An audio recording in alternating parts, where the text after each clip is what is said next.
नमः संस्कृताय विद्यार्थियों, आज हम ग्रहम शून्यम सुताम बिना पाठ का अध्ययन करेंगे।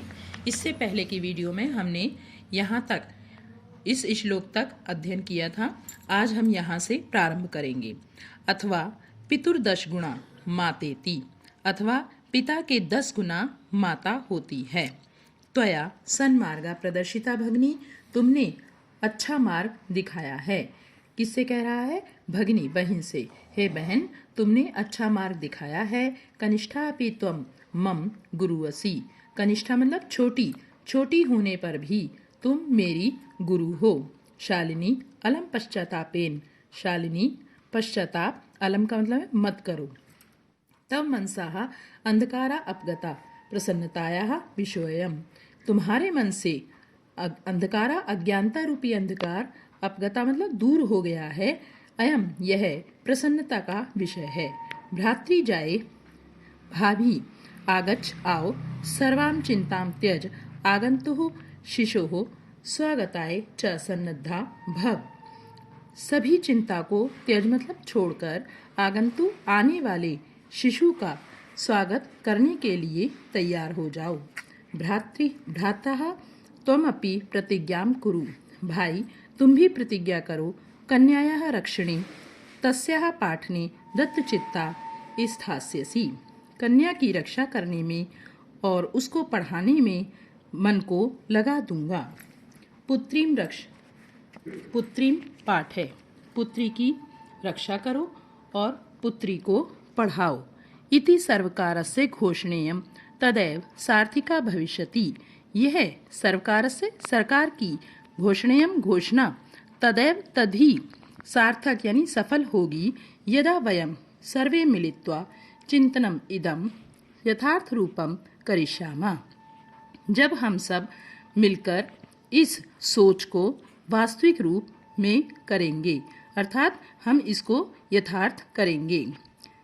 या गार्गी शुचिंतने नृपनये पांचालिका विक्रमे, लक्ष्मी शत्रुविदारणे गगन विज्ञान अंगने कल्पना, इंद्रोद्योग पथे च खेल जगत ख्याता भी साइना, सेयम स्त्री सकलासु दिक्षु सबला सर्वै सदोत्साहितम। अब उन महान स्त्रियों की बात यहाँ पर की गई है जिन्होंने संसार में अपना नाम किसी न किसी क्षेत्र में प्रकाशित किया है। या जो गार्गी वेद शास्त्र, श्रुत कहते हैं वेदों को, वेद शास्त्र के चिंतन में, गार्गी वैदिक महिला हैं, वेद के अध्ययन में वो कुशल थी। नृपनय, नृपनय मतलब नृप का मतलब होता है राजा और नय मतलब नीति, जो राजा के जैसे न्याय करने वाली, और पांचाली का विक्रमे, पांचाली कहते हैं द्रौपदी को, द्रौपदी के समान पराक्रम में पराक्रमी थी। लक्ष्मी शत्रु विदारणे, लक्ष्मी झांसी की रानी लक्ष्मीबाई शत्रु को विदारणे मतलब समाप्त करने में, गगनम विज्ञान अंगणे कल्पना, और गगने आकाश में और विज्ञान के क्षेत्र में कल्पना चावला। इंद्र उद्योग पथे, इंदिरा यानी इंदिरा गांधी ने अपने परिश्रम से और खेल जगती ख्यात अभिमता साइना, और खेल जगत में साइना मिर्जा ख्याता मतलब प्रसिद्धि प्राप्त की। सेयम स्त्री सकलासु दिक्षु सबला सर्वै सदोत्साहम, सेयम वह यही स्त्री समस्त दिशाओं में सबला सबल यानी बलयुक्त होकर बलयुक्त बनी हैं, इन सभी को प्रोत्साहित करें। तो बच्चों, ये पाठ का आपका अर्थ हुआ है। अब हम नीचे शब्दार्थ दिए हुए हैं, जल्दी से एक बार इनका उच्चारण कर लेते हैं। भ्रातृ जाया भाभी, वांछामी चाहता हूँ या चाहती हूँ। सह साथ, दिष्टया भाग्य से। ह्यः कल, सार्धम साथ, उभे दोनों, कुक्षौ कोख में, उद्विग्ना चिंतितम, वधारा वध के योग्य, क्रोडे गोदी में, आयासः प्रयास, निघृणम घृणा के योग्य, दुहिता पुत्री, निधाय रखकर।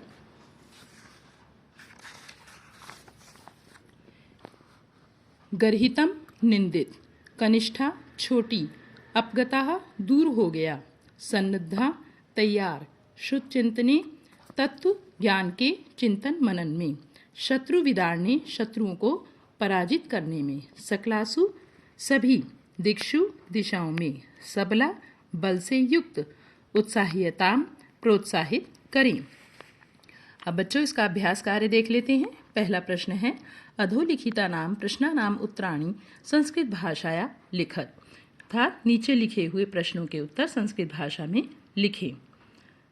पहला है दिष्टया का समागता, तो इसका आंसर होगा बच्चों दिष्टया का के स्थान पे आप शालिनी लिखेंगे तो दिष्टया शालिनी समागता। दूसरा है राकेशस्य कार्यालय का निश्चिता, तो आंसर होगा इसका राकेशस्य कार्यालय का के स्थान पे लिखेंगे आप एका गोष्ठी निश्चिता। तीसरा है राकेशः शालिनीं कुत्र गंतुम कथयति, राकेशः शालिनीं कुत्र के स्थान पे लिखेंगे चिकित्सिका प्रति गंतुम कथयति।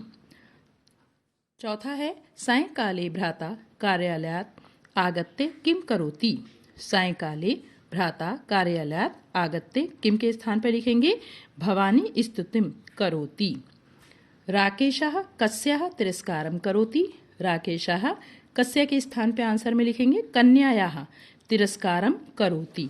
इस तरह से इन प्रश्नों को पूर्ण करेंगे। अगला है शालिनी भ्रातरम काम प्रतिज्ञां कर्तुम कथयति, आंसर है शालिनी भ्रातरम काम के स्थान पे लिखेंगे आप कौन सी प्रतिज्ञा करने के लिए कहता है। तो बच्चों आपकी किताब में देखिए यहाँ पर इसका आंसर दे रखा है, तो कन्यायाः रक्षणे तस्याः पाठने दत्तचित्ताः स्थास्यसि पुत्रीं रक्ष पुत्रीं पाठे इति। यहाँ तक आप यहाँ से शुरू करके कन्यायाः से शुरू करके इति तक लिखेंगे। उसके बाद में आपको यही प्रश्न से इसे पूर्ण करना है। इति के बाद लिखेंगे शालिनी भ्रातरम प्रतिज्ञां कर्तुम कथयति। अगला प्रश्न है यत्र नार्यः न पूज्यन्ते तत्र किम भवति, आंसर लिखेंगे यत्र नार्यः न पूज्यन्ते तत्र किम के स्थान पर लिखेंगे सर्वाः क्रियाः अफलाः भवन्ति। प्रश्न नंबर 2 है अधोलिखित पदानाम संस्कृत रूपम तत्सम रूपम लिखत। जो बच्चों आप हिंदी में संस्कृत में जो शब्द पढ़ते हैं उन्हीं को हिंदी में तत्सम रूप कहते हैं और उसका परिवर्तित रूप जो हिंदी में जाता है वो तद्भव कहलाता है। तो यहाँ पर आपको इनके तत्सम रूप अर्थात संस्कृत वाले रूप लिखने हैं। तो कोख का है कुक्षी, साथ का है सह और साकम, ये दोनों ही कोई सा भी लिख सकते हैं इसमें से, तो दोनों का ही मतलब साथ होता है। गोद का है क्रोडम, भाई भ्राता, कुआं कूपाह, दूध दुग्धम या क्षीरम, कोई सा भी लिख सकते हैं इसमें से आप एक। प्रश्न नंबर 3 है उदाहरणानाम अनुसृत्य कोष्ठक प्रदत्तेषु पदेषु तृतीया विभक्तिं प्रयुज्य रिक्त स्थानानि पूरयत। उदाहरण के अनुसार कोष्ठक में दिए हुए पदों में तृतीया विभक्ति का प्रयोग करके रिक्त स्थान की पूर्ति करें।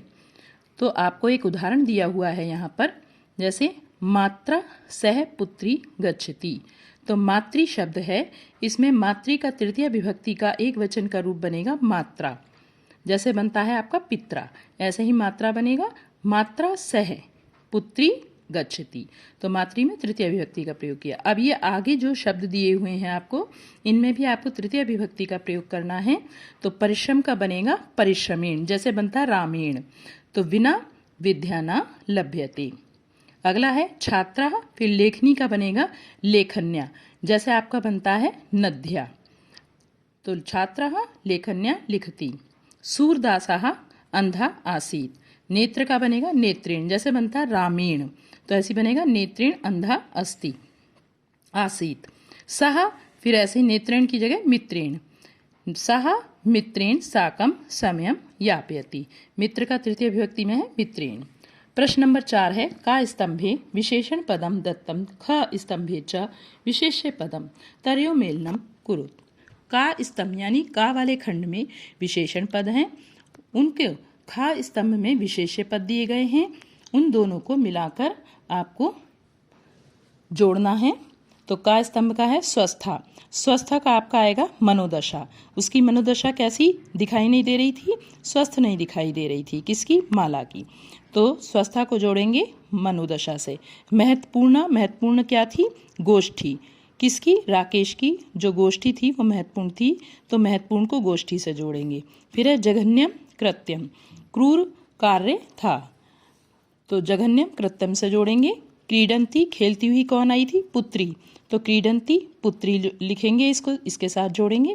कुत्सिता, अब आपका लास्ट बचा है तो इसे वृत्ति से जोड़ देंगे, यानी कि बुरा व्यवहार, तो कुत्सिता वृत्ति।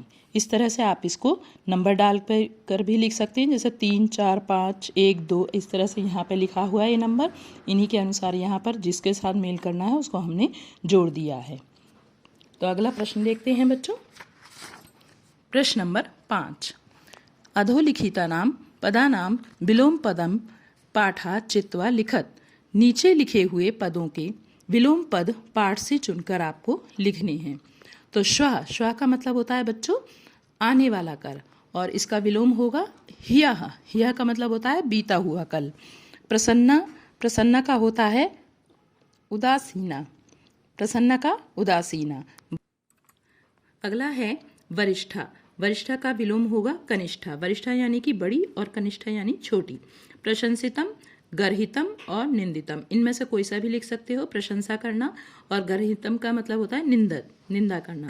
प्रकाशा यानी रोशनी, और इसका अपोजिट होगा विलोम अंधकारा। सफला का होगा अफलाह, यानी सफल, जो सफलता मिल जाए, और अफल या जो निष्फल हो जाए। निरर्थका, निरर्थका जो जिसका कोई अर्थ ना हो, और सार्थका मतलब जिसका कोई अर्थ हो। तो ये इसके विलोम शब्द हैं। अगला प्रश्न है प्रश्न नंबर 6। रेखांकित पदम आधृत्य प्रश्न निर्माणम कुरुत। रेखांकित पद को आधार करके प्रश्न का निर्माण करें। तो यहाँ पर बच्चों ये हर का, खा, गा, इस तरह से आपको प्रश्न दिए हुए हैं। इनमें जो जो शब्द आपको अंडरलाइन दिखाई दे रहे हैं, इनके स्थान पर आपको प्रश्न लिखना है। तो प्रसन्नताया विषयोयम, प्रसन्नताया जो है आपका प्रसन्नता का यह प्रसन्नता का विषय है। तो का यहाँ पर प्रयोग किया गया है, तो यहाँ पे षष्ठी विभक्ति है, तो षष्ठी विभक्ति का ही आपको प्रश्न बनाना है। जैसे यहाँ पे आएगा किम का रूप बनेगा, तो कस्याः, कस्याः विषयो अयम, तो यहाँ क्वेश्चन मार्क चिन्ह लगा देंगे। अगला है सर्वकारस्य घोषणा अस्ति। सर्वकारस्य, ये भी षष्ठी विभक्ति एक वचन का है, तो इसका बनता है पुल्लिंग में कस्य, कस्य घोषणा अस्ति। यहाँ फिर प्रश्नवाचक चिन्ह लगाएंगे। प्रश्नवाचक चिन्ह लगाना नहीं भूलेंगे, क्योंकि तभी ये प्रश्न बनेगा। अहम स्व अपराधम स्वीकारामि करोमि, मैं अपना अपराध स्वीकार करता हूँ।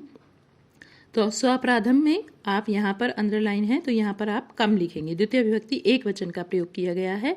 अहम कम स्वीकरोमि, तो यहाँ पे फिर प्रश्नवाचक चिन्ह लगाएंगे। समयात् पूर्वम आयासम करोषि, समय से पूर्व, आयासम मतलब प्रयास कर रहे हो, तो यहाँ पे पंचमी विभक्ति का प्रयोग किया गया है। तो पंचमी विभक्ति का ही यहाँ पर प्रश्न लिखा जाएगा। कस्मात्, कस्मात् पूर्वम आयासम करोषि।